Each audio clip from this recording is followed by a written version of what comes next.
خلوت کے گناہوں سے دل کو گندا کر دیا۔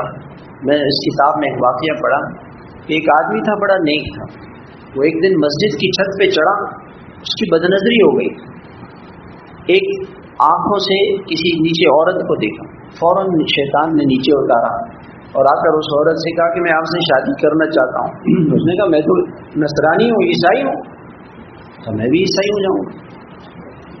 اس نے اپنے باپ سے کہا کہ یہ شادی کرنا چاہ رہا ہے، اس نے کہا یہ مسلمان ہے، تو انہوں نے کہا نہیں یہ تو عیسائی ہو گیا۔ کہا ٹھیک ہے 2-4 روز میں شادی کر دیں گے۔ اسی دن راستے میں جا رہا تھا، گر گیا، گردن کی ہڈی ٹوٹ گئی، مر گیا۔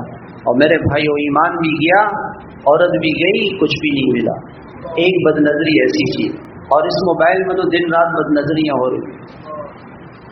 خلوت کے گناہ ہم سے، لوگوں کے سامنے ہم گناہ نہیں کر سکتے، سر پہ پگڑی ہے، ٹوپی ہے، داڑھی ہے، لوگ کہیں گے مولوی صاحب آپ کیا کر رہے ہو؟ ہم تنہائی کے گناہ کرتے ہیں۔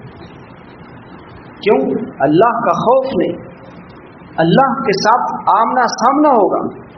اللہ خلوت کے بارے میں پوچھیں گے، جلوت کے بارے میں پوچھیں گے، ایک ایک لمحے کا حساب لیں گے، زندگی کہاں گزاری، وقت کہاں گزارا۔ خوف، اللہ کا خوف اور ڈر، یہ ایسی چیز ہے یہ انسان کو صحیح کر دے۔ خلوت کے گناہ کہتے جس کی خلوت ٹھیک نہیں ہوگی اس کی قبر کی خلوت بڑی پریشانی میں گزرے۔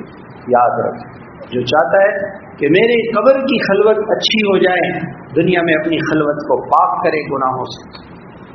نہیں ہوتا، گھر میں خلوت میں نہ جائیں، مسجدوں میں وقت دیں، چھٹیاں ہیں مسجدوں میں وقت دیں، 8-8 گھنٹے 12-12 گھنٹے مسجدوں میں پڑے رہیں، مسجدوں میں اعمال کریں، دعوت دیں، تعلیم کریں، ذکر کریں، عبادت کریں، لوگوں کو اللہ کی طرف بلائیں، گشتیں کریں، اللہ کے راستے میں سے روزے لگائیں، وقت لگائیں، خلوتوں میں نہیں جائیں۔